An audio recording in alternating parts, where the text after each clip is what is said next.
Proleće je uvek buđenje života. Čisto i jasno treperi na horizontu. Sedmogodišnji Lav Gordi, vođa čopora, našao je u Malenoj novu ljubav.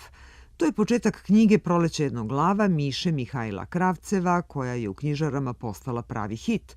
Za nedelju dana potukla sve rekorde u prodaji, a neki kažu da je za petama popularnosti Malog princa. A Mihajlo je zapravo slikar i ova knjiga mu je, kako kaže, sama došla davno kad je bio mlad. To je zima 81. 30. decembar. I počinje nova godina, moji društvo me zove dećem na doček, je sedio u mojoj sobi. Ja tamo sedim, čitam stare zabavnike koji su mene obrazovali i sve.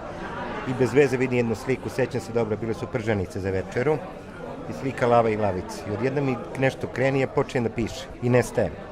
I drugo ime zove, ajde idem na doček, zut, ne, ja ne idem na doček, ja pišem knjigu. Nije ustao ni odustao dok je nije napisao. Na doček naravno nije otišao, ali tada je to bio rukopis za njegovu dušu.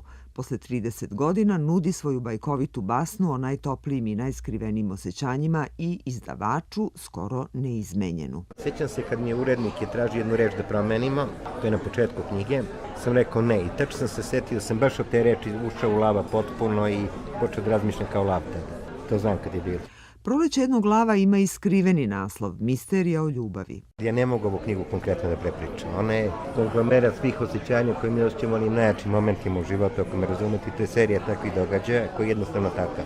Sam naslov Proleće jednog lava je najkraći opis ove knjižice u kojoj su junaci životinje da pouče ljude. Svako će izvući svoje narvučenije. Kad sam pisao, reći vam iskreno, ja nisam znao ni šta će biti na sledećoj strani, ni šta će biti na kraju, niti sam znao šta želim da poručim. Evo najiskrenije što mogu. Ja sada sve što radim s nama, ali tada je ta knjiga pisana tako i možda je bolje tako. Pre nego što je leto stiglo u savanu, Gordi je preboleo gubitak i odrastao, spoznavši konačnost života. Miša je odrastao dok je pisao ovu knjigu. Kasnije je proživeo mnogo toga i možda bi mnoge stvari sada uradio bolje, ali ovu priču, kaže, ne bi mogao da napiše bolje nego tada.